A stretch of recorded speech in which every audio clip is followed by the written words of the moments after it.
Bismillahirrahmanirrahim. Selamat malam kawan-kawan semuanya. Salam sehat, sehatkan umat, jaga akidah, hidup sehat, hidup berkah. Alhamdulillah, alhamdulillah, rabbil alamin. Teman-teman, setelah Lebaran, ya kita baru ketemu lagi. Saya ucapkan taqabbalallahu minna wa minkum. Ya, mohon maaf selama belajar dengan saya, teman-teman, jika ada kata-kata apalagi yang sering dimarahin. Ya, mohon maaf sekali. Eh, tapi marahnya saya itu berlandaskan ya. Karena eh, nilai sayang saya agar teman-teman makin paham dalam prakteknya. Itu yang pertama. Semoga dimaafkan. Dan kalaupun teman-teman ada kesalahan, insya Allah eh, tanpa diminta pun saya sudah memaafkan. Itu yang pertama. Yang kedua, teman-teman, kemarin sempat eh, mau dihentikan acara ini karena ada yang japri ke saya, teman-teman. Jadi katanya perkumpulan kita itu ilegal, ya, dan mengatakan saya itu ilegal, tidak memiliki STM dan sebagainya. Jadi teman-teman yang baru kenal dengan saya Angga Saputra, saya lulusan IPSK ya Sukrawan Malang tahun 2024, baru baru lulus. Kalau belajar PCM-nya udah berapa lama? Saya praktek dari 2016, praktek PCM. Tapi baru kuliah tahun-tahun kemarin baru beres. Nah, gitu. Kalau nanya jadi trainer udah berapa lama? Saya trainer baru juga dari 2018 ya. Belajar apa berbagi yang baru masuk limit ya. Nah, 2018 saya baru belajar PCM, saya baru baru ngajar PCM. Eh, yang baru masuk limit ya, teman-teman. Nah, itu sedikit uh, dan katanya banyak faktor-faktor katanya saya menggiring teman-teman uh, apa namanya mengajarkan ini akan menjadi katanya nanti akan dipertanggungjawabkan di akhir. Tapi insya Allah saya yakin teman-teman yang praktek di sini tidak asal-asalan ya, karena kalaupun siswa saya yang pernah belajar dengan saya, insya Allah saya mengajarkan secara terperinci. Mungkin yang sudah lama dengan saya, yang dari tahun 2018 akhir, itu merasakan ya apa metode pembelajaran saya. Tapi kita niatkan semoga perkumpulan kita, niat baik kita menjadi aset akhirat. Jangan karena kita tidak kuliah D3, kita menjadi ahli neraka ya katanya seperti itu. Jadi katanya eh, intinya menyimpang lah gitu ya. Kalau menyimpang itu yang sedang tren sekarang ya teman-teman, film yang sekarang lagi ngetren tuh di statusnya sama teman-teman, film Walid ya, yang menyimpang. Tapi kalau dalam kesehatan itu makanya harus secara prosedur. Makanya saya sering mengingatkan jangan posting, jangan terlalu banyak posting ketika kita praktek. Promosi boleh teman-teman, tapi secara prosedur, secara aturan pemerintah juga boleh sebetulnya. Posting-posting kita lagi praktek dan sebagainya. Ya, itu sedikit intermezzo dulu. Teman-teman, malam hari ini kita akan mencoba dalam waktu beberapa menit mungkin ya, tidak beberapa jam mungkin ya, tidak lebih dari 2 jam, kita akan saya mencoba menjelaskan bagi teman-teman yang masih bingung, saya itu belajar TKM itu harus dari mana ya. Saya belajar TKM itu harus dari mana, lalu apa yang harus kita cari dari TKM gitu ya. Teman-teman, inti dari TKM itu teman-teman itu mempelajari yang namanya sistem energi yang disebut dengan Qi. Lalu yang kedua, harus mampu menerjemahkan apa yang dirasakan oleh klien. Jadi seorang ahli kesehatan yang mumpuni dalam ilmunya dia mampu menjelaskan apa yang dirasakan oleh klien. Ketika dia mampu menjelaskan apa yang dirasakan oleh klien, maka dia paham apa yang harus dia lakukan, gitu ya. Lalu yang ketiga harus mandiri, teman-teman. Harus mandiri, jadi tidak sedikit-sedikit nanya guru. Nah, kalau yang sudah belajar TCM itu ada yang disebut belajar membuat formula fisik. Nah, bukan herbal saja yang harus teman-teman tahu formulanya. Tapi dalam meracik titik itu ada formulanya, teman-teman. Bagaimana teman-teman harus meracik formulanya? Mungkin di pertemuan nanti akan, insya Allah ya, di kelas kalau teman-teman gabung, kita akan belajar bagaimana membuat formula. Nah, hari ini teman-teman kita akan mempelajari apa namanya mengupas kebingungan pertanyaan-pertanyaan teman-teman yang mengatakan harus dari mana saya belajar. Nah, nanti silahkan disimak teman-teman sudah sampai mana saja. Oke ya, kita mulai.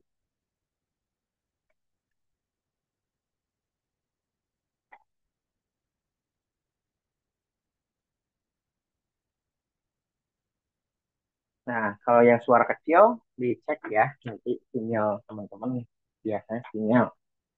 Kalau di yang lain bagus. Nah, kita kasih judul teman-teman. Kegiatan hari ini adalah akupuntur saja. Ya. Nanti kita akan meluas ke metode lain. Ada bekam, ada pijat. Ya. Nah, ini jelas tidak ya tulisannya? Tidak jelas ya.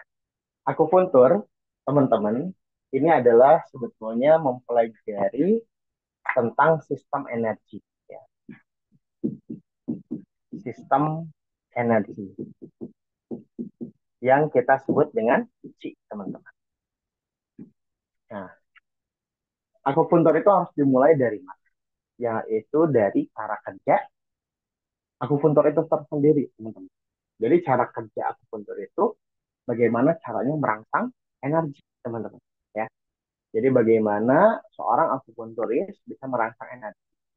Di dalam tubuh kita, misalkan kita ketika sakit, sebetulnya 2-3 hari ketika kita mengkonsumsi misalkan cairan yang cukup, makanan yang baik, nutrisinya, sebenarnya tubuh bisa mengcover sendiri, bisa memperbaiki sendiri, bisa menyembuhkan sendiri, teman-teman, sebetulnya. Makanya ketika seseorang mengkonsumsi obat kimia selama 2-3 hari, nanti akan termanifestasi dalam diagnosa lidah. Apa cirinya? Lidahnya akan mengalami kekeringan. Nah, itu salah satu ciri orang mengkonsumsi obat kimia sintetis, teman-teman. Nah, nah, dan nanti akan menghilangkannya bagaimana? Si tubuh akan mengcover obat kimia sintetis tersebut, nanti akan diolah selama ketika kita mengkonsumsi 2-3 hari obat kimia sintetis, maka akan hilang dan memperbaiki tubuh itu dalam waktu 14 hari. Ya. Nah, kenapa bisa seperti itu? Karena ada aliran energi kondisinya, ada aliran Qi. Nah, teman-teman, akupuntur sebetulnya ketika membahas tentang aliran Qi, ya. Ketika membahas aliran Qi, maka aliran Qi ini memiliki sirkuit yang namanya meridian. Nah, maka kondisinya energi ini berjalan pada sirkuit yaitu yang disebut meridian. Meridian itu artinya apa? Meridian itu adalah penghubung, teman-teman. Ya. Jadi meridian itu adalah yang menghubungkan antara organ padat dengan organ berongga, organ dengan jaringan, lalu organ dengan area luas. Itu nanti berhubungannya dengan energi. Nah, karena apa? Dalam ilmu akupuntur, bagaimana caranya seorang akupunturis mengharmonisasikan yang namanya energi di dalam tubuh manusia. Nanti energi, teman-teman, ada dibagi yang pertama, energi itu nanti ada yang disebut energi fluo. Ya. Fluo ini energi permukaan. Nah, energi permukaan ini adalah energi di antara kulit ya. Jadi energinya itu me, apa, mengalir mengalir di antara kulit dan daging, teman-teman. Jadi ketika ketika energi flow ini adanya di permukaan. Jadi permukaan kulit dengan atas daging atau atas otot atau tendon, teman-teman. Itu flow. Maka flow ini biasa dimanfaatkan energinya itu energi permukaan itu dengan metode-metode terapi yang ada di permukaan seperti pijat, buarsa, ya. Pokoknya metode-metode yang menggunakan permukaan yang hanya melewati kulit dan di atas otot atau tendon, teman-teman, itu menggunakan energi flow. Energi flow ini adalah energi yang sangat cepat ketika memberikan reaksi, teman-teman. Orang ketika sakit kepala dipijat itu langsung enak. Itu karena cepat. Makanya kalau ada yang mengatakan orang pijat itu lama proses penyembuhannya, justru salah. Justru pijat itu adalah ketika kita memahami ilmu pijat, maka teknik pijat itu adalah metode yang sangat tepat dalam metode pengobatan. Karena apa? Merangsang permukaan. Karena permukaan itu yang memberikan nanti suatu gerakan nantinya, ya. Jadi pergerakan yang sangat cepat itu nanti adalah permukaan, teman-teman. Maka fuluo yang digunakan. Lalu nanti ada yang kedua adalah sunluo, teman-teman. Kalau sunluo itu adalah penghubung antara ini area dalam, ya. Ini yang menghubungkan antara di bawah kulit dan ke organ, teman-teman. Karena sunluo ini yang nanti akan memfasilitasi qi dan darah, teman-teman. Jadi sunluo ini adalah energi yang memfasilitasi qi dan darah nantinya. Kemana? Ke organ. Ya. Nah, lalu nanti ada yang ketiga adalah luo. Luo itu adalah penghubung antara organ. Jadi meridian penghubung antara organ, ya, nah itu luo. Nah, teman-teman, maka seorang akupunturis itu sebetulnya akan berfokus mempelajari dua.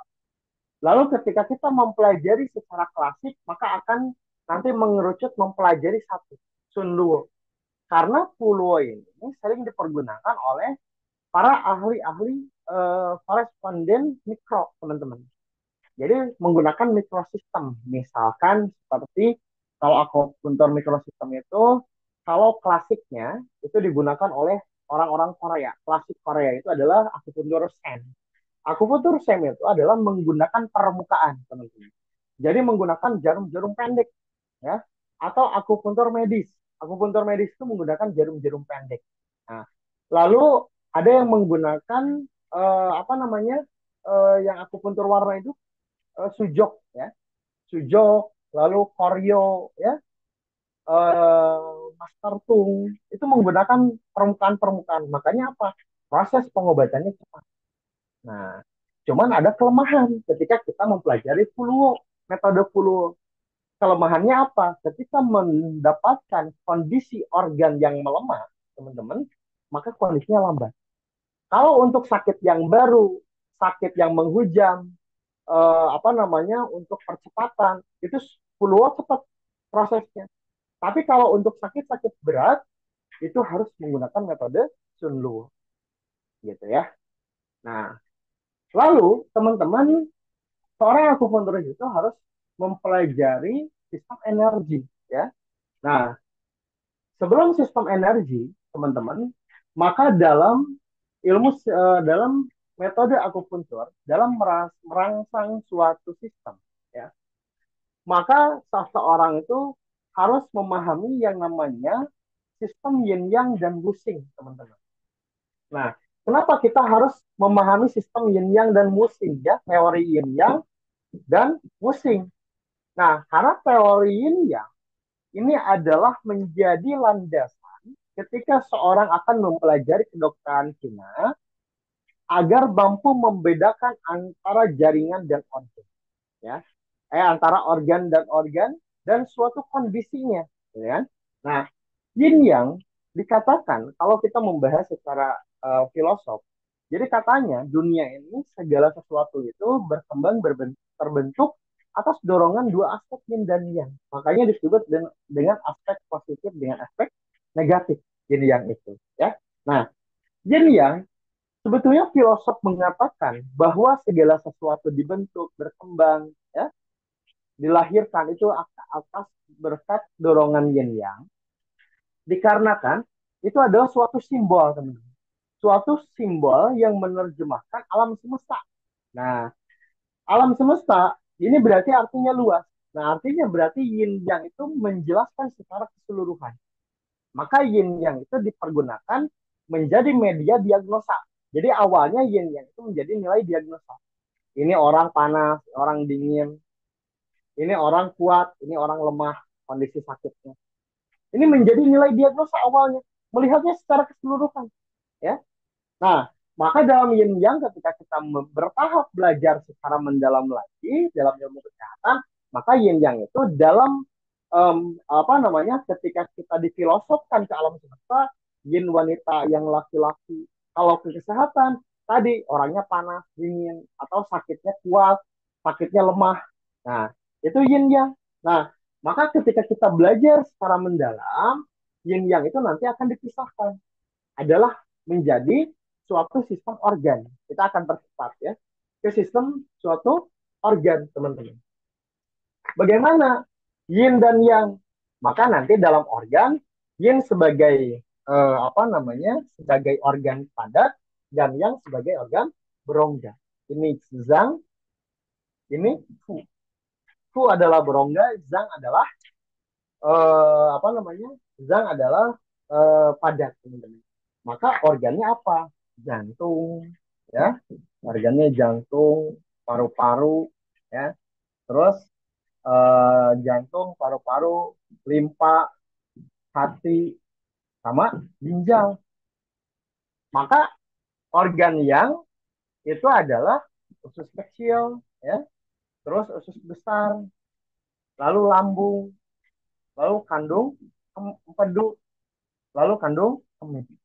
Nah, kita harus mampu membedakan dulu antara organ yin dan yang, gitu ya. Ini sudah dipasangkan ya organ. Nah, dari kondisi organ ini, teman-teman, maka muncullah yang namanya empat hukum yin yang. Empat hukum yin yang itu nanti untuk apa? Empat hukum yin yang, teman-teman, ini untuk memfasilitasi teman-teman agar mengetahui landasan-landasan dasar. Yang pertama, ada yang disebut dengan berlawanan.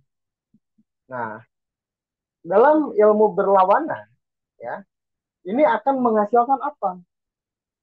Berlawanan itu yang tadi saya ceritakan akan menjadi nilai diagnosa awal, ya. Diagnosa mengetahui kondisi orang, ini panas, ini dingin, ya. Terus ini kuat, ini lemah. Itu dalam berlawanan, gitu ya. Dari kondisi berlawanan. Ini menjadi diagnosa awal. Maka kategorinya ini sakitnya atau sakit yang, teman-teman. Lalu yang kedua adalah dalam hukumnya itu mengandalkan. Nah, dalam mengandalkan ini adalah hubungan antara materi dasar dan organ. Nah, materi dasar dan organ hubungannya. Bagaimana materi dasar dan organ? Dalam tubuh manusia, teman-teman, selain energi, maka di dalam tubuh manusia itu memiliki yang namanya materi dasar. Ya. Materi dasar itu yang pertama apa? Sama dihubungkan dengan yin dan yang nantinya. Nah, bentar. Yin dan yang materi dasarnya. Yin, yin itu sesuatu yang memiliki bentuk, teman-teman. Sedangkan yang adalah sesuatu fungsi yang tidak memiliki bentuk. Nah, yinnya apa saja? Darah, ya, cairan, lalu qing, intisari dari apa namanya, intisari dari kehidupan, teman-teman. Qing itu intisari dari energi. Lalu fungsinya apa? Ada energi, ya. Lalu ada yang namanya Mingmen. Mingmen itu adalah api ginjal atau api kehidupan. Lalu adanya san, yaitu jiwa. Nah, materi dasar itu, tapi yang kita kenal itu tiga, xie, qinye, dan qi yang biasa kita kenal. Seseorang hanya mengenal tiga dalam materi dasar. Nah, maka kelompoknya pun ini menjadi materi dasar juga. Tapi materi dasar itu sebetulnya kalau misalkan dikatakan di dalam beberapa referensi itu tiga. Tapi kalau dan di beberapa referensi juga tidak dikatakan ini, tapi dikatakan memang sama Qing. Nah, dalam yin yang ini, maka nanti ini saling mengandalkan satu sama lain. Nah, saling mengandalkan satu sama lain dengan organ. Dengan organ mana? Organ padat nantinya. Maka organ padat ini memiliki tugas masing-masing dalam menyimpan materi dasar. Maka yang tadi saya katakan, dalam ilmu TCM, organ zang itu padat, organ fu itu berongga. Ya, maka setiap zang, teman-teman, setiap zang itu harus menyimpan, ya. Lalu organ fu itu tidak menyimpan. Ini tidak boleh menyimpan, ya. Jadi tidak boleh menyimpan organ fu itu. Maka materi dasar ini akan disimpan pada organ zang. Yang pertama adalah jantung. Jantung itu akan menyimpan apa? Mingmen, ya. Akan menyimpan mingmen jantung itu. Maka paru-paru ini sejatinya itu sebetulnya adalah penyebaran cairan, teman-teman. Walaupun ginjal yang nanti akan mengendalikan cairan. Nah, secara dasarnya. Nah, paru-paru ini nanti akan memberikan cairan kepada ginjal, ya, dalam fenomena.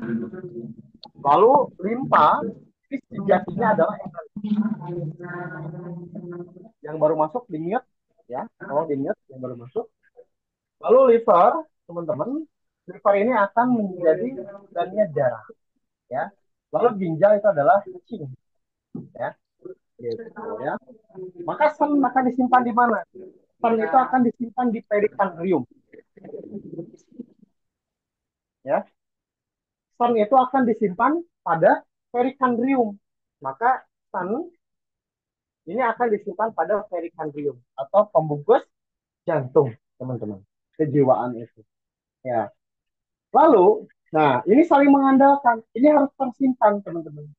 Nah, kenapa harus tersimpan? Karena nanti dalam proses fenomena organ, ya, dalam proses organ, apa ya? Tolong di mute dulu ya, teman-teman. Pak Hoirul, kamu sudah saya di mute ya, jangan dibuka lagi ya. Nanti mengganggu waktu saya menjelaskan. Kita akan masuk ke mingmen. Jantung ini kan menyimpan mingmen. Berarti artinya apa? Panas. Ya. Ini menyimpan panas, teman-teman. Menyimpan panas nanti akan memfasilitasi yang namanya perut. Memfasilitasi perut, nah, adalah lambung yang pertama. Maka lambung ini akan membentuk esensi. Akan membentuk esensi melalui bantuan kandung empedu. Karena kandung empedu itu adalah cairannya bisa mematangkan dan membusukkan makanan, teman-teman. Itu empedu. Melalui bantuan limpa. Nah, limpa yang memproses seluruhnya, teman-teman. Nah, limpa ini akan memproses, teman-teman. Limpa ini akan memproses seluruhnya, maka nanti akan memisahkan yang namanya esensi murni dan esensi tidak murni itu pada usus kecil, teman-teman. Nah, maka limpa itu disebut sebagai transformasi, tempat mengubah. Lalu tempat mengirim. Makanya apa? Di sini adalah pengendaliannya apa? Energi. Karena energi itu adalah penggerak. Energi itu adalah komando, teman-teman. Nah, di sini digerakkan si limpa ini. Dipisahkan antara esensi murni dan esensi tidak murni, nanti akan membuat dua cabang. Nanti ada yang disebut dengan kuci. Kuci ini adalah saripati makanan. Dan ada yang disebut dengan yang tidak murni. Ya. Tidak murni.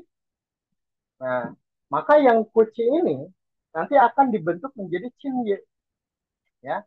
akan dibentuk menjadi Qinye yang tidak murni.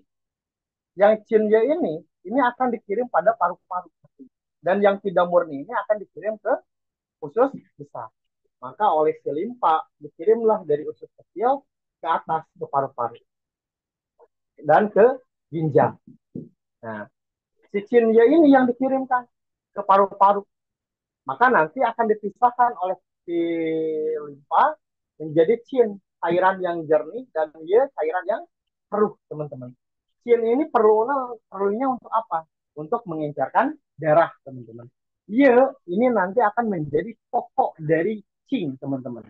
Nah, setelah ini dibentuk, teman-teman, Qin ini adalah tempat untuk memeriksa darah-darah yang terlalu panas, ya. Ketika ada darah yang panas, maka Qin ini akan mendinginkan, akan mengencerkan darah. Maka orang kolesterol itu adalah orang yang kekurangan Qin, teman-teman. Ya, orang yang apa namanya darahnya panas. Maka cairan Qin ini akan menginfeksi memeriksa si jantung dan pembuluh darah ketika ada jalur darah yang panas. Maka ketika ada jalur yang panas, nanti akan mengalami pengenceran darah, lalu ketika darah sudah dingin, maka akan termanifestasi menjadi keringat kondisinya. Setelah beres, tidak ada yang panas di pembuluh darah, maka cairan Qin akan diturunkan ke ginjal, maka menjadi Qinye di sini. Nah, maka ginjal kiri dan kanan ini adalah suatu proses pematangan, proses pemasakan, teman-teman. Proses pemasakan di mana si Qinye ini dipanaskan, dipasak, ya. Maka setiap proses pemasakan, maka ada proses uap. Nah, maka uap di sini akan menjadi, ini adalah energi, teman-teman. Makanya paru-paru disebut sebagai penyebar energi. Nah, nanti ketika ada proses penguapan, nanti ada embun, ya. Nanti ada yang mengembun di sini. Nah, embun ini disebut dengan zalir. Nah, zalir ini kalau kita itu nanti sebagai pelembab, teman-teman. Pelembab mata, hidung, bibir, mulut, itu yang mengembun dari proses ini. Makanya paru-paru itu disebut sebagai yang memupuk cairan pada ginjal prosesnya, gitu kan? Nah, dari proses ini, maka Qinye ini akan nanti memadat menjadi apa? Menjadi Qing. Akan memadat menjadi Qing. Maka dari Qing ini akan dirubah oleh si limpa, teman-teman, menjadi apa? Menjadi Tian Kuai. Tian Kuai itu adalah ovum atau sperma, terus rambut, tulang, ya, otak, ya, sumsum, tulang, ya. Nah, maka Qing ini dibentuk menjadi produk-produk ini, teman-teman. Maka nanti dari proses ini, teman-teman, limpa dan ginjal akan mengambil dari sumsum tulang belakang manusia untuk diproses menjadi apa? Sumsum tulang ini akan diekstrak oleh si limpa dan ginjal menjadi darah, ya. Dan darah ini akan disimpan pada hati, teman-teman. Nah, dan nanti akan dikirimkan ke jantung, ya. Lalu dari produk ini, dari proses pemanasan membentuk darah, ya karena apa nanti tokonya Brebes sama Purwokerto.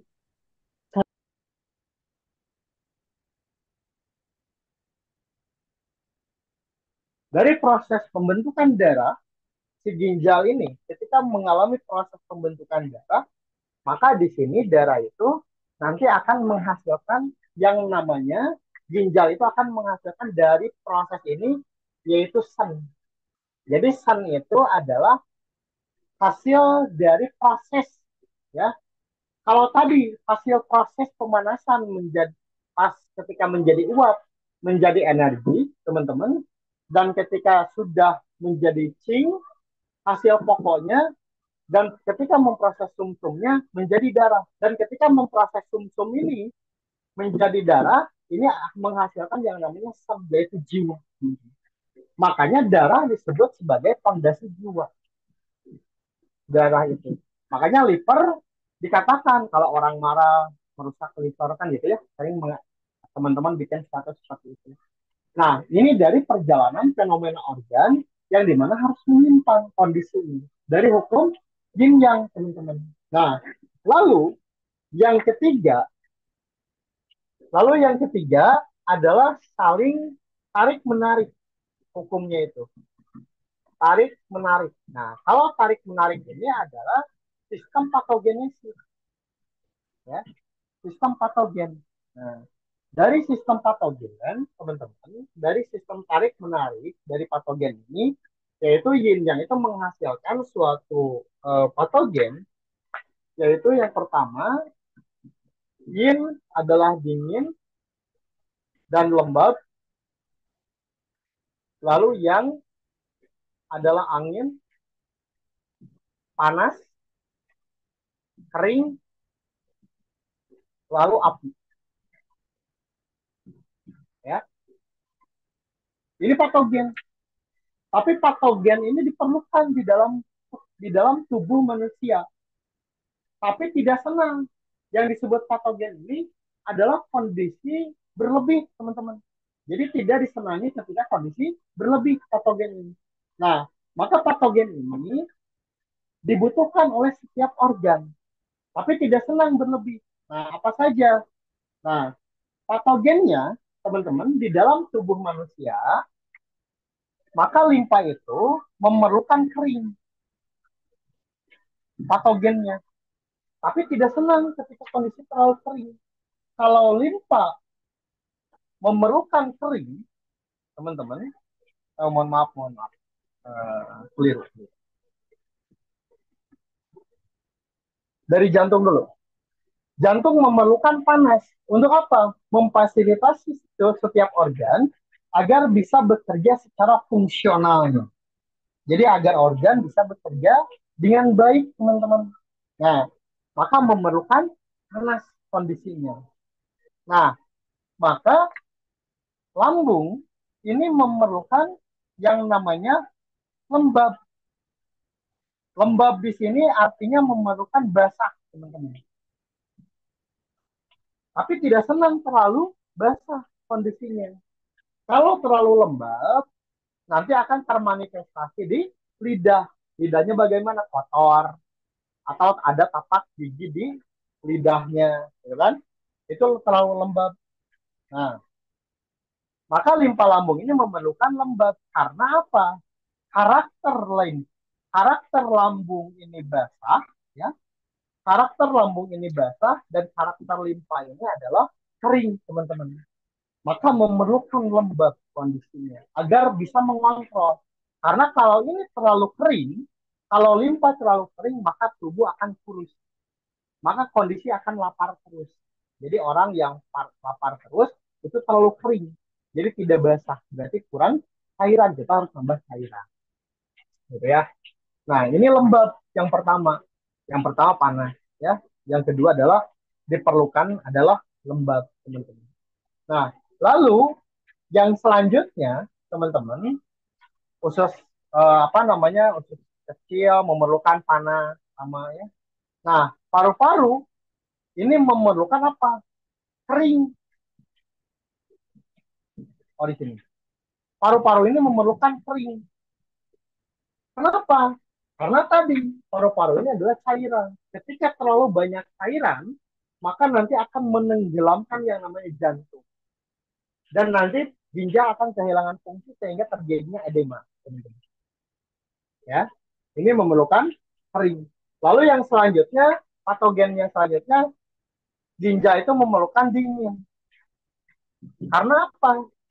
Dalam dalam tubuh kita itu berproses terus si ginjal itu, maka akan berpotensi panas. Maka kalau orang berpotensi panas, itu akan apa? Sakit pinggang, ejakulasi dini, ya. Karena memerlukan dingin. Jadi kalau orang ejakulasi dini berarti selalu panas kondisi ini. Nah, lalu yang selanjutnya adalah angin. Angin itu diperlukan oleh hati. Untuk apa? Untuk mendorong darah ke jantung. Karena posisi hati ada di bawahnya jantung, teman-teman. Kondisinya. Begitu ya. Yaitu adalah tarik menarik. Ini adalah menghasilkan yang namanya teori patogenesis, teman-teman. Lalu yang keempat adalah teorinya paling berlawanan. Berlawanan. Berubah. Nah, kalau berubah, ini menghasilkan yang namanya defisiensi dan ekses. Defisiensi itu artinya kurang materi dasar. Kurang materi dasar, ya. Lalu ekses itu adalah berlebihnya patogen. Patogen. Gitu ya. Maka ini berubah ini adalah kondisi orang kekurangan materi dasar. Nah, defisiensi, teman-teman, orang defisiensi, maka dalam defisiensi itu nanti di apa namanya? Defisiensi itu nanti akan disebutkan kenapa banyak yang membahas tiga ini dalam materi dasar. Karena kebanyakan defisiensi ini adalah ketiga materi dasar ini. Darah, cairan, dan energi, teman-teman. Nah, yang pertama, defisiensi darah. Defisiensi darah nanti akan kondisinya itu pucat ya, terus halusinasi itu yang parahnya teman-teman. Jantung berdebar, terus pandangan kabur teman-teman. Itu adalah defisiensi. Itu ciri-ciri defisiensi. Karena defisiensi itu akan meningkatkan patogen angin di dalam tubuh. Jadi artinya angin memenuhi yang namanya arteri, nantinya pembuluh darah, gitu ya. Lalu defisiensi Cinye, nah defisiensi Cinye itu akan terjadi kekeringan pada paru-paru. Nah, kalau kekeringan kemana manifestasinya? Ke kulit, teman-teman. Kalau ini nanti gangguannya ke dalam, ke perasaan, makanya tadi disebutkan fondasi jiwa disebutnya. Lebih ke perasaan, halusinasi, ya. Kalau orang kurang darah itu bermimpi banyak bertemu dengan orang mati, itu adalah orang yang bermasalah dengan kekurangan darahnya, defisiensi darah. Defisiensi Cinye nanti akan ke patogen kering. Nah, setiap bentuk kering nanti akan manifestasinya mana? Kulit, kulit, bibir, mata. Jadi setiap yang kering-kering berarti artinya defisiensi Cinye, artinya maka defisiensi itu adalah kekurangan materi dasar, maka akan meningkatkan patogenesis. Lalu yang ketiga adalah defisiensi C. Nah, kalau defisiensi C ini luas sekali, teman-teman. Defisiensi C ini, kekurangan C ini. Defisiensi C ini nanti bisa nanti di kelas ya, di kelas selanjutnya. Defisiensi C ini akan mengalami kondisi apa namanya? Kondisi dingin, teman-teman. Kondisinya dingin. Nah, kondisi dingin maka nanti para manifestasi dinginnya apa? Lemah. Jadi seluruh tubuh. Jadi seluruh tubuh akan melemah. Itu adalah kondisi defisiensi C, teman-teman. Nah, ekses. Kalau ekses itu adalah eksternal, teman-teman. Jadi berlebih patogen. Misalkan kalau orang sudah bermotor, nanti akan masuk angin, gitu ya kondisinya.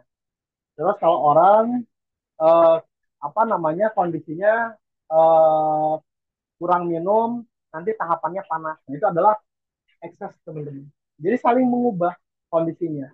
Faktornya akan mengubah satu sama lain. Ya.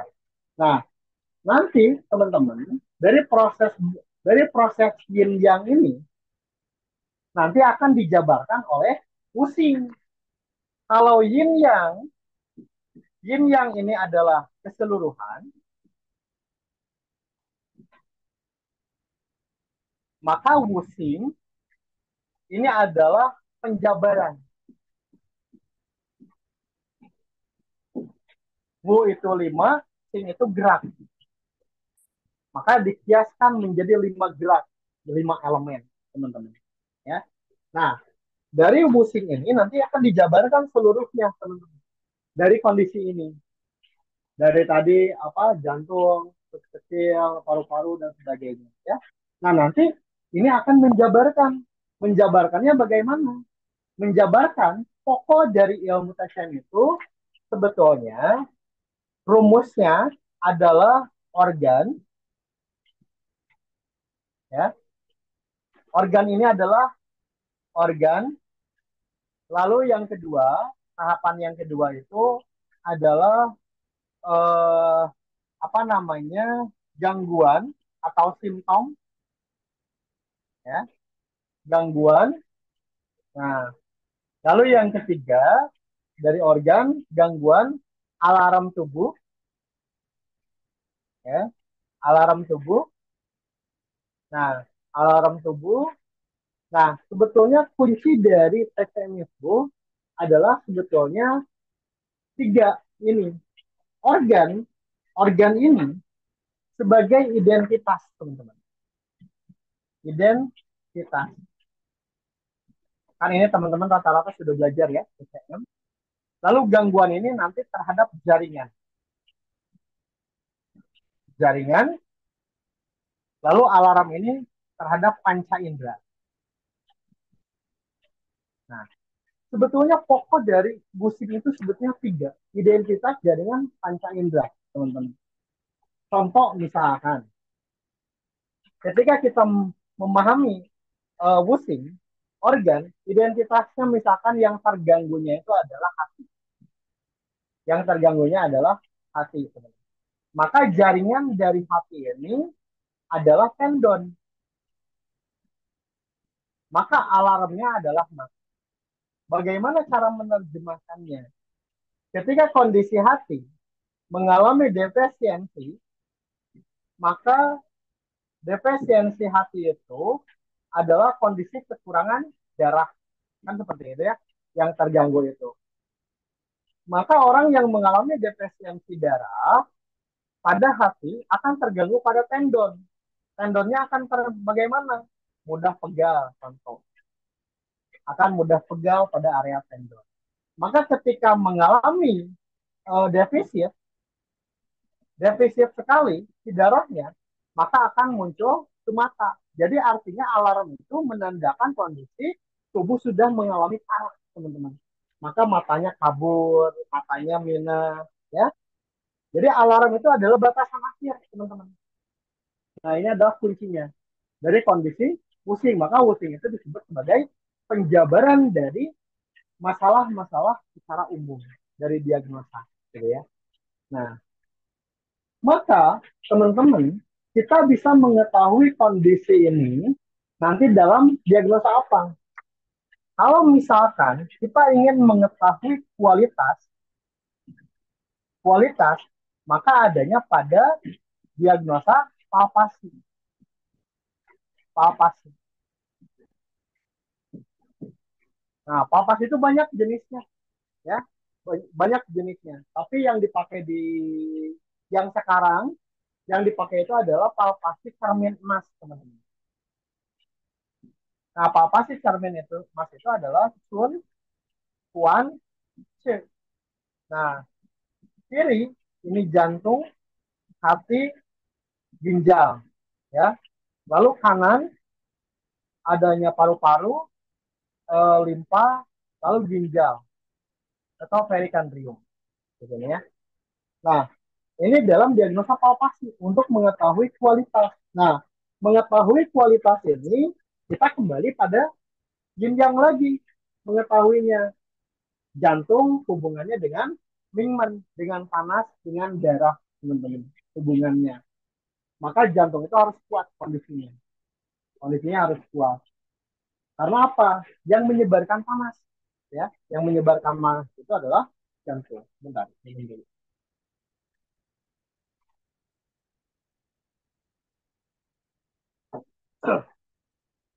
Yang menyebarkan panas itu adalah jantung, teman-teman. Maka denyutanya harus kuat. Lalu hati. Hati itu adalah yang namanya itu penenang. Yang namanya darah itu adalah fondasi. Yang namanya fondasi itu adalah yang menjadi suatu tahanan, teman-teman. Maka liver ini haruslah lebih tenang daripada jantung. Karena apa? Ini adalah proses. Sedangkan liver ini adalah yang menyimpan, teman-teman. Ada pondasinya, menjadi gudang darah, teman-teman. Maka harus lebih tenang, gitu ya. Jadi kalau liver mengalami detakan yang lebih kencang daripada jantung, maka bermasalah kondisinya. Berarti apa? Kurang darah kondisinya. Maka ginjal ini harus lebih tenang. Maka jantung harus kuat, liver harus sedang, ginjal harus tenang dalam detakan. Begitu juga paru-paru, limpa, dan ginjal. Sama secara detakan. Jadi Cun harus lebih kuat, Kuan sedang, dan C itu tenang. Nanti insya Allah di diagnosa palpasi lebih lanjut ya, pembahasan lebih dalam. Ini dalam tekanan kita ketika ingin mengetahuinya, teman-teman. Lalu kalau ingin mengetahui serangan, itu di mana? Diagnosa lidah.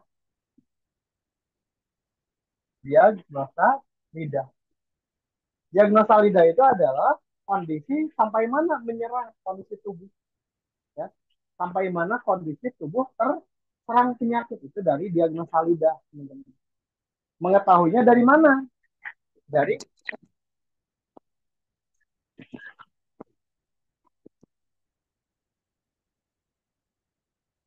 diagnosa lidah.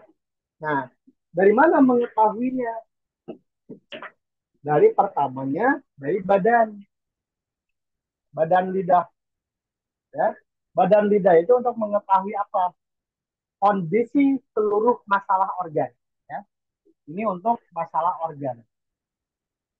Misalkan untuk memberikan identitas, kalau merah panas berarti kondisi organnya sedang panas, ya. Kalau merah tua berarti panas sekali kondisinya, sudah melewati masa panas sekali, ya. Jadi kita sering terjebak oleh selaput lidah, teman-teman. Padahal kita harus memerhatikan badan lidah untuk mengetahui kabar dari apa namanya setiap organ, teman-teman. Lalu dari otot, ya, dari otot. Otot itu untuk mengetahui apa? Untuk mengetahui kondisi energi. Ototnya kencang atau lemah si lidahnya, ya. Makanya dalam pembelajaran saya, ketika kita ingin melihat orang stroke progresnya baik, lihat dari pergerakan lidahnya. Kalau lidahnya bergerak secara leluasa, maka progresnya, prognosisnya akan cepat. Tapi kalau lidahnya kaku, maka prognosisnya akan lama. Ya, ketika kita maka lihat dari otot. Lalu dari bentuk, teman-teman, dari bentuk lidah. Nah, bentuk lidah ini untuk mengetahui kondisi apa namanya penyakitnya kuat atau lemah. Nah, ini untuk mengetahui gangguan gangguannya kuat atau lemah. Kalau panjang kuat penyakitnya, kalau pendek lemah dingin kondisinya. Ya. Nah, terus selaput selaput ini untuk mengetahui kondisi apa namanya penyakitnya kuat atau lemah. Penyakit penyakit kuat atau lemah selaput itu. Misalkan kalau kuning tipis, angin panas. Kalau kalau putih tipis, angin dingin. Kalau kuningnya tebal, kondisinya angin penuh. Kalau misalkan putih tebal, dingin penuh. Nah, lalu nanti ada yang disebut dalam selaput itu nanti kotor, ya. Nah, kotor itu adalah lembab. Lembab itu artinya berat kondisinya, teman-teman. Jadi kotor itu nanti lembab kondisinya. Nah, itu dari lidah kita mengetahui. Maka harus dikumpulkan seluruh datanya dalam diagnosa lidah. Barulah kita mampu nanti membuat racikan formula titik, teman-teman, dalam menggunakan titik. Dalam menggunakan titik, sederhananya, teman-teman, nanti di pembahasan yang lebih dalam lagi, Nah, barulah setelah kita mengetahui diagnosa secara khusus, ya, maka barulah seseorang membuat formula titik. Maka langkah-langkahnya bagaimana dalam menggunakan formula titik? Yang pertama, harus belajar titik komando. Insya Allah nanti di pertemuan yang selanjutnya kita belajar. Lalu yang kedua adalah titik meridian, titik eh, titik induk meridian istimewa. Nah, itu harus belajar. Lalu yang ketiga adalah titik 3 kali lipat energi. Adalah titik C sebutnya, mempelajarinya. Lalu harus belajar membuat titik itu adalah titik penghubung yang tadi saya jelaskan di awal, yaitu penghubung, ya, penghubung organ. Nah, titik fluo, teman-teman. Lalu yang kelima adalah titik dominan. Dominan akupuntur. Ini yang harus oh iya, yang keenam adalah titik depan. Depan adalah titik mu, lalu titik belakang yaitu adalah titik. Ini adalah formula titik. Barulah nanti teman-teman mampu membuat formula titik dari hasil diagnosa. Nah, ketika membuat formula titik, maka ini harus dalam perumusan diagnosa palpasi. Nah, dalam diagnosa palpasi nanti teman-teman bukan hanya bisa membuat formula titik, ya, tapi formula titik, ya, formula, terus mengetahui kondisi kualitas, lalu mengetahui kondisi jiwa, lalu bisa mengetahui kondisi eh, apa namanya, kehamilan, ya, masalah reproduksi. Lalu yang kelima bisa mengetahui riwayat hidup, riwayat hidup. Nah, insya Allah di semester 3 teman-teman nanti kita akan belajar tentang riwayat hidup. Jadi kalau ada orang yang sesak napas sudah umur misalkan 20 tahun, itu kenapa terjadi pada proses kehamilan si ibunya. Itu belajarnya riwayat hidup nanti di semester 3, ya, kelas gitu ya. Ya, jadi teman-teman, kesimpulan dari ilmu TCI, maka teman-teman itu harus mempelajari dari dasar dulu, teman-teman. Dari pertama yin yang, fenomena organ, lalu pusing, teman-teman, lalu diagnosa, barulah kita nanti mampu belajar membuat formula titik. Kalau teman-teman hanya belajar misalkan pelatihan eh, apa namanya, penanganan, contoh, mohon maaf, teman-teman hanya belajar penanganan stroke misalkan, terus penanganan apa misalkan, hanya belajar seperti itu, teman-teman itu hanya belajar berkutat dalam suatu keilmuan yang kecil, tidak memiliki suatu konsep, ya, dan tidak mandiri, gitu. Nah, tapi ketika kita mempelajari, mau belajar di mana saja, teman-teman silakan. Ketika kita mempelajari dari awal sampai akhir, betul-betul belajar kedokteran Cina, teman-teman, dalam sistem energi, maka teman-teman nanti mampu menjelaskan apa yang dirasakan oleh klien. Ini hanyalah apa? Hanya selayang pandang dari ilmu kedokteran Cina, teman-teman. Hanya pengenalan saja. Nanti ketika teman-teman belajar ilmu kedokteran Cina, maka semua ini akan mendalam. Seluruh ilmu ini akan mendalam. Gitu ya. Maka silakan teman-teman nanti bagi yang belum pernah belajar ilmu TCM, cari silakan di mana saja belajar, ya. Cari guru yang mumpuni dalam keilmuannya. Tidak perlu dengan saya. Banyak para akupunturis yang lebih senior, yang lebih hebat, ya. Silakan teman-teman bisa mencari. Nah, tapi di kelas saya pun insya Allah nanti dibahasnya nanti secara mendalam keilmuan ini.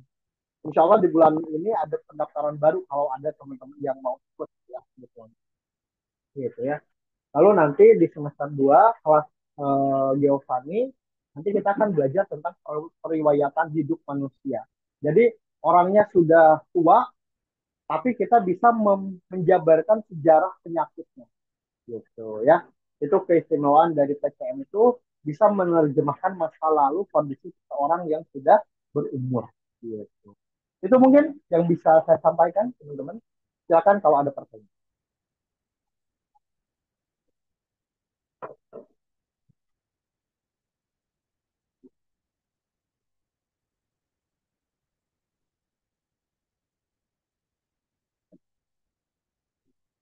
Untuk yang sering belajar, lebih ngerti tidak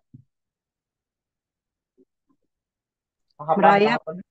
merayap Insya seafood. Allah sih. Insya Allah ya. Silakan kalau ada pertanyaan, teman-teman. Izin Sifu, Silakan, Pak. itu formulasi titik apa semua yang itu diambil semua dalam misalnya ada kasus itu Enggak, diambil Sifu atau tidak. Nanti kan dilihat dari diagnosanya, Pak Syahab. oh gitu. Nanti ketemunya Pak Syahab, formula titik itu di semester itu, nanti minggu depan kita belajar, Pak, di kelas. Senin depan, Selasa, Rabu depan, Selasa dan Rabu depan itu kita belajar. Insya Allah Pak Syahab. Kan Bapak ikut di kelas Giovanni ya. Iya Sifu, iya Sifu. Nanti kita belajar Bapak bagaimana cara membuat formula titik ya. Apa namanya, formula titik kita belajar, lalu nanti pasti kan kita sudah pernah belajar. Nah, nanti kita tinggal belajar membuat formula titik. Karena di semester 3 nanti Bapak akan belajar titik kombinasi. Titik kombinasi itu adalah titik yang di mana ketika gangguan itu di luar nalar ya. Jadi ini gangguan livernya ada, jantungnya ada, nah apa yang kita belajar itu di semester 3. Kalau di semester 2 nanti Bapak belajar formula titik, insya Allah minggu depan Pak. Yang kelas tambahan, yang waktu tambahan, belum diumumkan oleh admin kegiatannya, Belum kayaknya Sifu. belum belum ada japri, belum. Belum Sifu. Berarti kayaknya besok kegiatannya minggu depan Pak, kelas tambahan.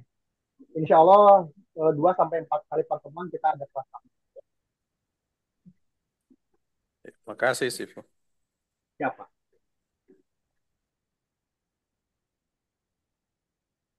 Di Ya, silakan. Assalamualaikum. Waalaikumsalam warahmatullah. Silakan Pak. Itu tadi, itu tadi kan ada tubuh itu ada tiga hal ya, organ, gangguan, alarm. Hmm. Organ, iritas, dan gangguan jaringan. Alarm itu dalam kurung bawahnya apa tadi? Panca indera Pak. Apa? Panca indera.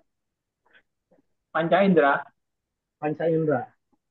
Kayak Oh hati iya, oke. hubungannya dengan mata, jantung dengan lidah. Ya, Alarm itu panca indera ya.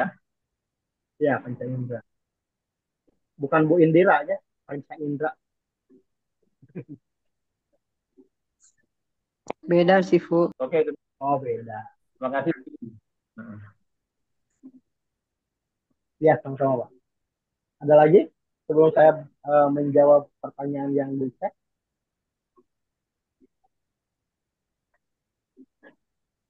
Rekaman saja Pak, kayaknya. Ini kan kegiatan apa ya, halal bihalal gitu. Ini kegiatan itu kegiatan halal bihalal buat teman-teman. Siap. Bu siapa nih? Bu Ici Dewi Jayani. Kolesterol tentang kekurangan cin. Nah, jadi gini, cin itu teman-teman adalah cairan yang mengencerkan darah. Ketika seseorang kelebihan kolesterol, kolesterol itu adalah apa yang disimpan pada hati. Kolesterol itu dibutuhkan oleh tubuh manusia ya. Untuk apa kolesterol dibutuhkan? Yang pertama, selain tentang hormon dan sebagainya, kita ambil contoh kecil. Kolesterol itu dimanfaatkan untuk pencernaan. Kolesterol itu dibentuk untuk membentuk cairan empedu, teman-teman. Jadi prosesnya kolesterol akan diubah oleh hati menjadi cairan apa? Akan dirubah menjadi garam. Yang kedua, kolesterol akan dirubah menjadi cairan pH netral. Nah, dari pH netral dan garam nanti akan disatukan garam, cairan pH, bilirubin, ya, dan zat tembaga. Nah, ketika disatukan oleh liver, maka akan menjadi cairan empedu, disimpan di kandung empedu. Dari kandung empedu, kondisinya cairan empedu itu adalah basah dan berpindah terhadap ketika kita makan atau misalkan buang air besar, maka akan berpindah. Misalkan makan cairan empedu akan berpindah ke lambung menjadi asam lambung. Nah, terus gimana kolesterol bisa terbentuk menjadi sederhananya menjadi kolesterol tinggi kondisinya. Nah, maka kolesterol tinggi itu adalah pencapaian panas yang berlebih. Jadi sudah menemukan batasan panas. Nah, jadi darah yang kental, teman-teman, kan tadi yang saya jelaskan, kondisi darah yang panas, maka akan dicari oleh cairan kin. Ketika ketemu darah panas tersebut, maka cairan kin itu akan mengencerkan darah tersebut. Artinya akan mendinginkan darah tersebut. Maka ketika kondisi dingin, maka darah darah setelah dingin maka akan keluar keringat. Jadi keringat itu adalah simbol dari darah sudah dingin, ya teman-teman. Itu yang pertama.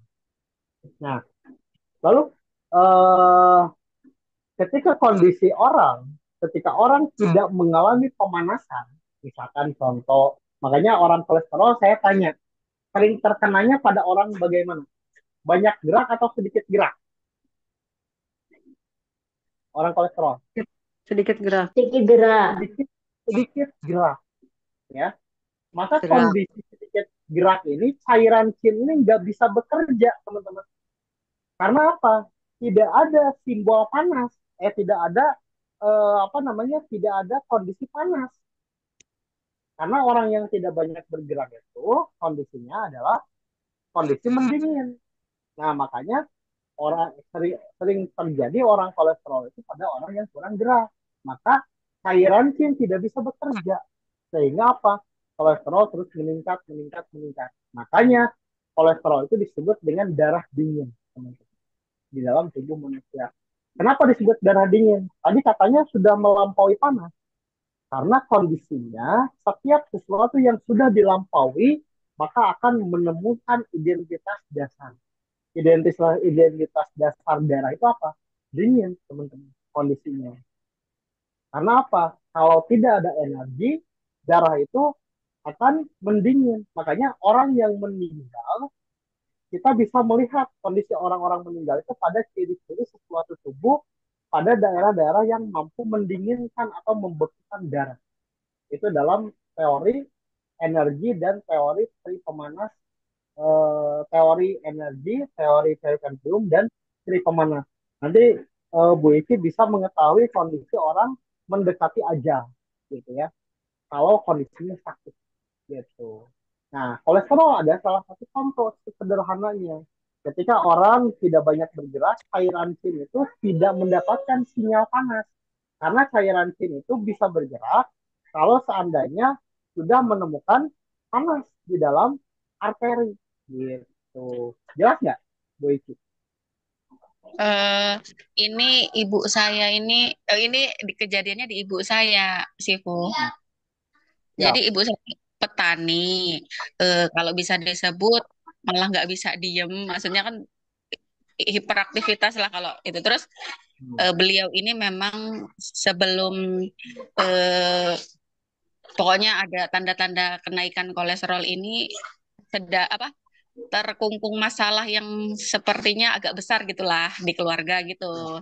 Jadi ya. setelah itu beliau ini ngecek kok naik terus pokoknya ya puasa aja 225 gitu sih Bu. Oke, siap.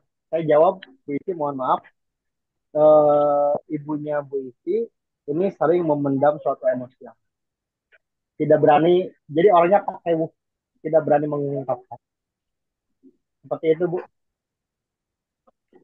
Eh, Betul? Kalau beliau malah agak agak pemarah sih, Sifu.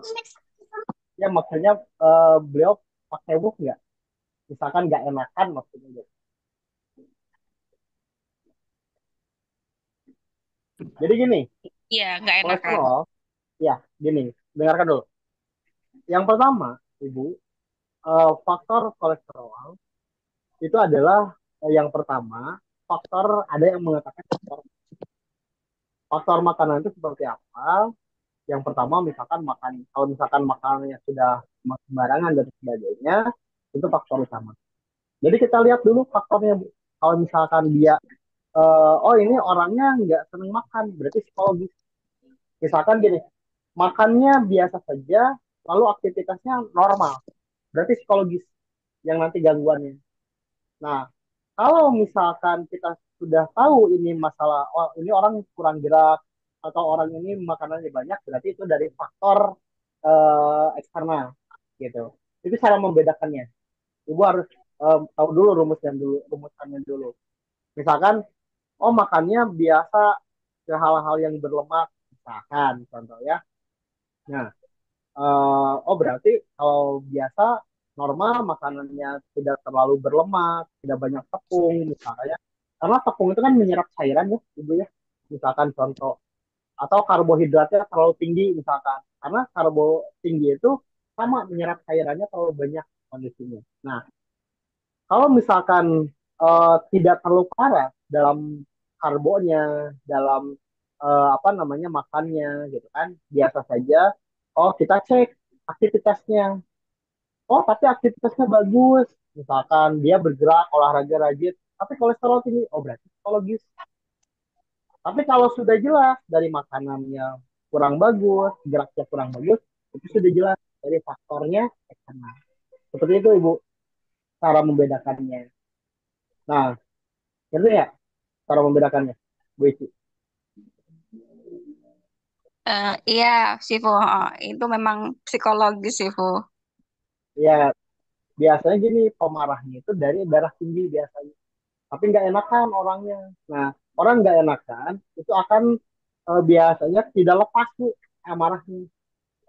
Betul nggak? Jadi maksud saya tadi pakai wo itu jadi marah tapi tidak jelas marahnya apa. Jadi tidak ngerti kitanya. Karena di apa dipendam. Orang kolesterol itu terlalu banyak memendam sebetulnya gitu. Begitu Bu Ici, betul tidak? Eh, eh, jadi kira-kira Gambarannya. kalau seperti yang dijelaskan Sifu tadi, secara fisiologis fisik ya, Sifu ya, Sip, ya. yang kekurangan jin tadi, jin. Hmm. Skin ya. Skin Heeh. ya. Oh iya, Sifu. Oh, iya, Ya. kira-kira Insya Allah mulai belajar memahami Sifu. Terima kasih Sifu. Ya. Nah, gini, saya kasih solusinya. Jadi ketika orang mau terganggu psikologi, mau terganggu secara fisik, teman-teman, maka perbaiki dulu fisiknya. Sifu katanya kalau kita memperbaiki fisik, tidak memperbaiki psikologis, maka fisik itu kurang, akan lambat kondisinya. Tergantung diagnosa, ya, tergantung diagnosa. Contoh seperti ini. Ada orang pemarah. Orang pemarah apa dampaknya? Darah panas atau yang kita sering disebut dengan darah tinggi, teman-teman ya.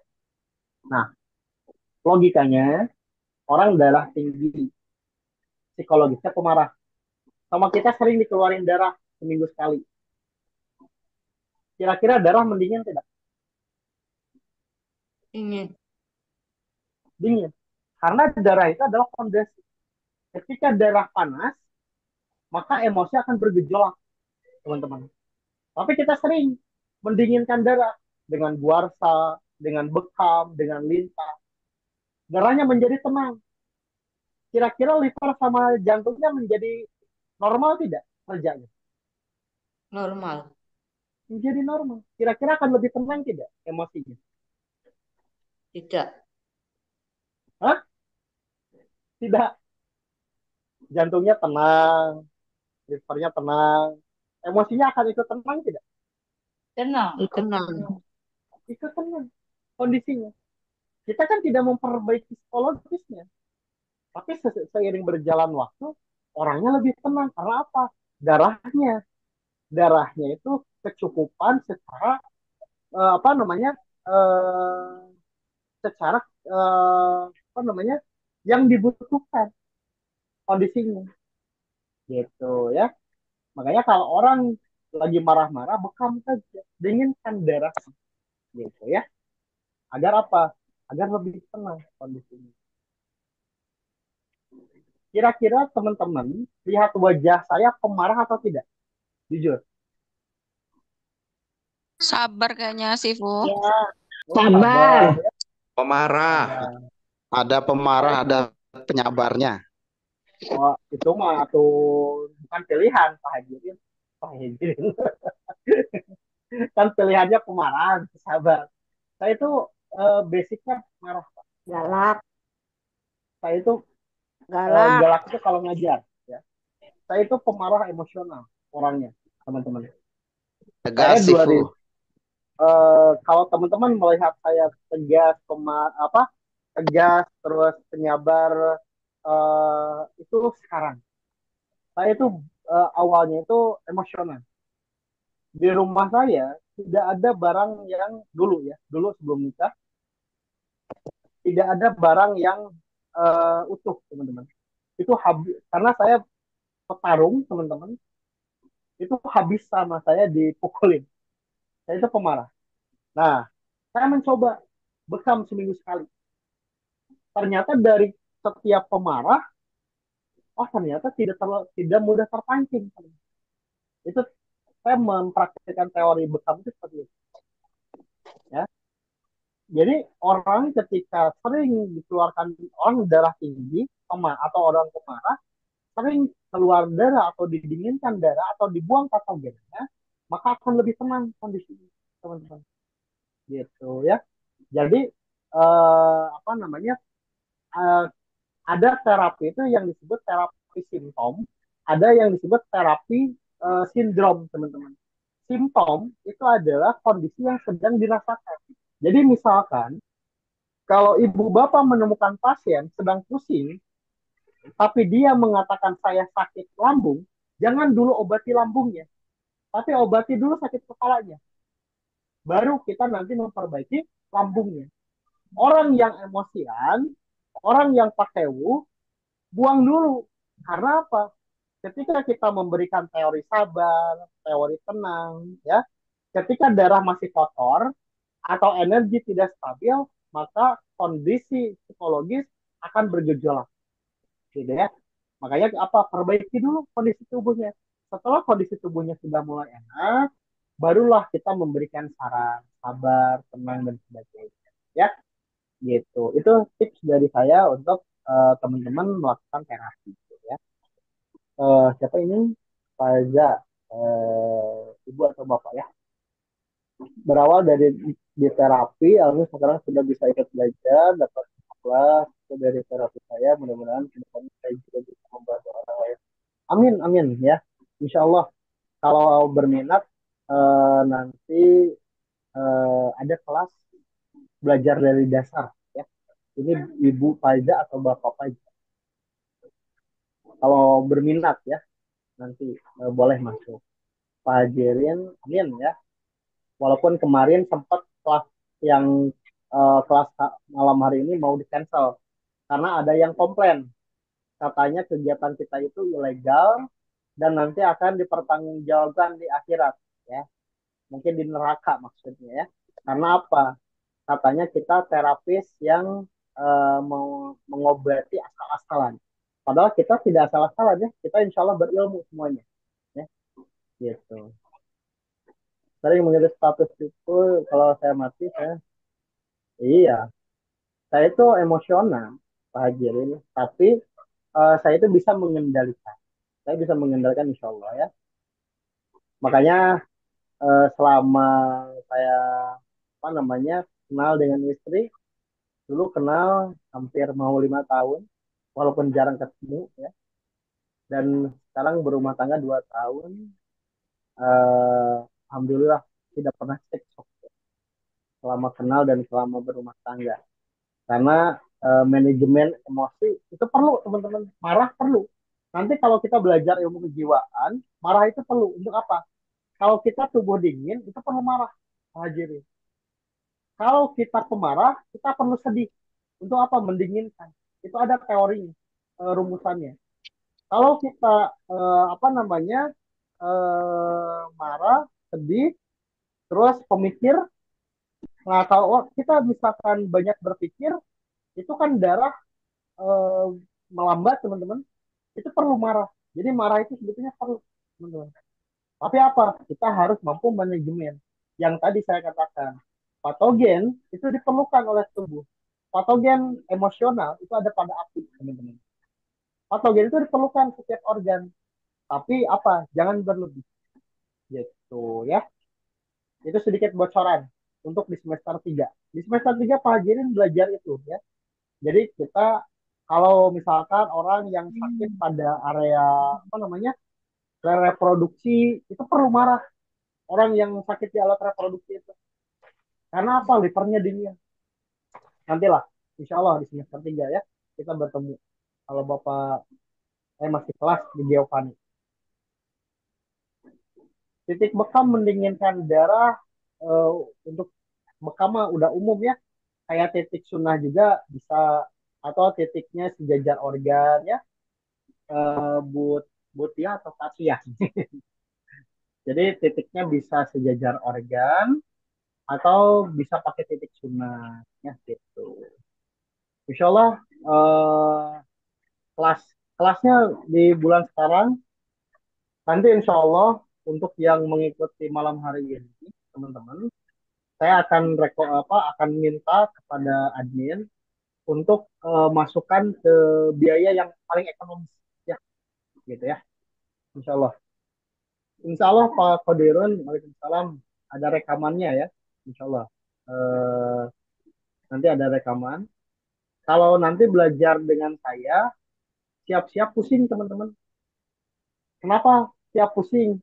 Karena dari materi ini nanti meluas sekali materi kondisinya.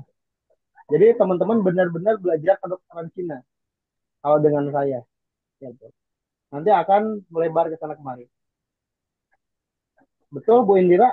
Seperti itu. Belajarnya bagaimana? Kapok tidak? Siapa yang bilang asal sih, Sifu? Penasaran. Oh, asalnya dari mana Oh, liurnya ada. begini?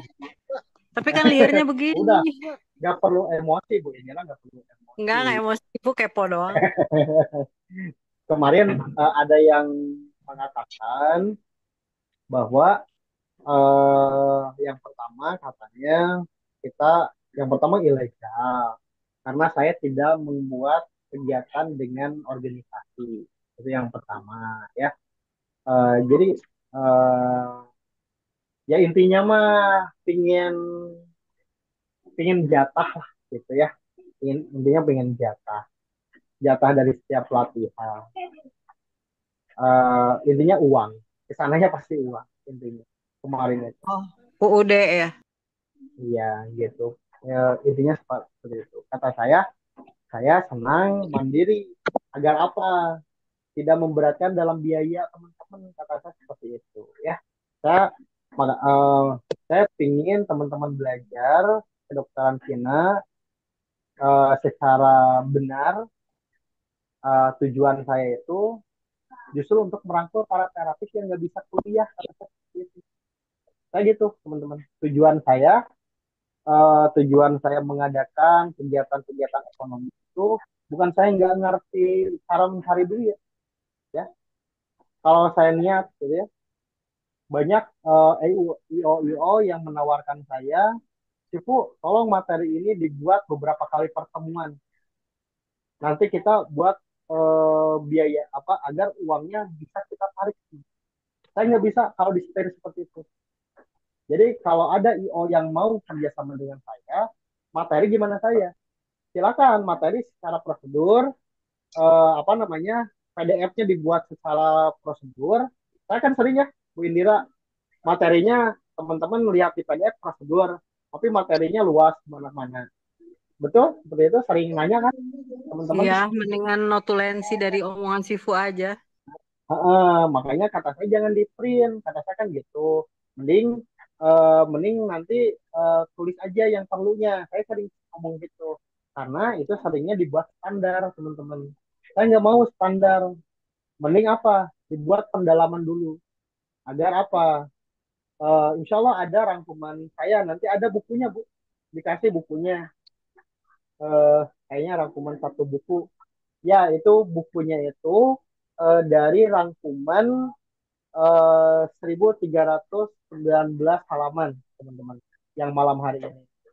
Ya, jadi bukan tanpa dasar ya saya menjelaskan keilmuan itu. Banyak para trainer, pesaing juga yang mau menjatuhkan, tapi tidak ada celah. Karena apa? Saya menjelaskan secara prosedur. Silakan ada pertanyaan dulu, biarkan Bu Indira, biarkan saja ya. Yang nyinyir tidak tahu kumpulan kita ya. Barakallahu fiik Sifu. Amin, amin, barakallah ya. Buat teman-teman semuanya. Ya, alhamdulillah. Oh, di Bangkok ya. Faza ini ibu atau bapak? Pokoknya gini, kita itu buat nolong orang. Kalaupun kita belum bisa kuliah, teman-teman, terus saja berbuat baik ya. Terus saja berbuat baik. Saya ditumbangkan itu bukan sama satu dua orang ya. Banyak dari dulu lah sebetulnya. Banyak yang, tapi alhamdulillah yang ikut kelas saya walaupun saya itu sering ngomel-ngomel sama yang siswa-siswa. Nah, ya, pokoknya siswa-siswa lama mah habis diomelin sama saya ya, teman banyak yang diomelin. Tapi alhamdulillah pada setia ya, mengikuti setiap kelas pasti ada ya. Orangnya itu aja. Iya, amin amin ya. Karena tujuan saya agar teman-teman bisa mandiri. Ya, intinya ke sana sih sebetulnya ya. Jadi omelan saya itu kadang-kadang, oh, coba buka buku lagi, coba lihat ini kalau santai. Tapi kalau lagi nangani pasien, kalau lagi darurat, saya sering langsung, ini titiknya, ini penanganannya seperti itu. Mungkin dirasakan oleh teman-teman seperti itu ya, cara metode saya. Ada pertanyaan lagi sebelum saya tutup? Insya Allah nanti linknya ada di YouTube ya. Ini dibuat umum, teman-teman, materi ini. Amin, amin. Barakallah ya semuanya, teman-teman juga ya. Ilmunya bisa manfaat ya. Oke, kalau nggak ada pertanyaan, kita akan tutup materi malam hari ini. Insya Allah teman-teman ada beberapa agenda di bulan sekarang. Yang pertama agenda murojaah tentang busing. Yang kedua adalah penanganan kasus apa ya? Kanker kalau nggak salah. Penanganan kasus kanker payudara, miom ya, dan sebagainya ya. Di bulan ini kalau nggak salah, kalau pelayannya belum tersebar, karena kegiatan kanker itu eh, nanti insya Allah di linknya akan saya admin sebar ya. Lidah kemarin ya teman-teman belajar lidah udah di bulan Ramadan Bapak kemarin belajar lidah secara full ya kemarin itu di kegiatan infak Ramadan ya. Tapi insya Allah nanti kita akan belajar season 2. Jadi belajar lidah itu masih banyak sebetulnya ya. Kalau kemarin baru season 1 belajar lidahnya. Insya Allah nanti ada kegiatan kalau kanker itu teman-teman kegiatannya dengan instansi. Jadi nanti kita nebeng belajar saja kalau kankernya. Jadi belajar kanker, penanganan kanker, kita nebeng ke kampus ya belajarnya. Insya Allah belajarnya kita nebeng dengan agar bayarnya ekonomis teman-teman ya pembayarannya ekonomis. Mungkin itu sedikit informasi dari saya. Nanti insya Allah dibantu oleh admin informasi-informasi kegiatan-kegiatan saya untuk online teman-teman dan offline kayaknya sampai Idul Adha saya belum mendapatkan offline teman-teman. Tapi insya Allah nanti rencananya offline itu kita akan buka di Jogja dan Jakarta kegiatannya. Ada rencana setelah Idul Adha kita akan berencana di Yogyakarta dan di Jakarta teman-teman kegiatannya. Untuk materinya belum tahu materinya apa. Insya Allah nanti kita akan umumkan. Itu saja mungkin yang bisa saya sampaikan. Insya Allah informasi nanti akan lebih lanjut oleh admin. Terima kasih teman-teman atas perhatiannya. Mohon maaf segala kekurangannya. Malam hari ini eh, mohon maaf sekali dengan keterbatasan waktu saya bisa menjelaskan hanya sedikit yang saya ketahui. Semoga bermanfaat bagi teman-teman semuanya. Insya Allah kalau ada kesempatan kita bertemu di kegiatan lain. Akhirul kalam, salam sehat, sehatkan umat, tiga akidah, hidup satu berkah. Selamat bertemu di kegiatan. Terima kasih teman-teman. Terima kasih, Sifu. Waalaikumsalam warahmatullahi wabarakatuh. Syukron Sifu. Oh. Terima kasih, Sifu. Terima kasih Sifu. Assalamualaikum. Terima kasih, Syukuran Sifu. Sifu. Ya, sama-sama. Selamat istirahat teman-teman. PN teman-teman semuanya. Selamat istirahat semuanya. Selamat bertemu di kegiatan.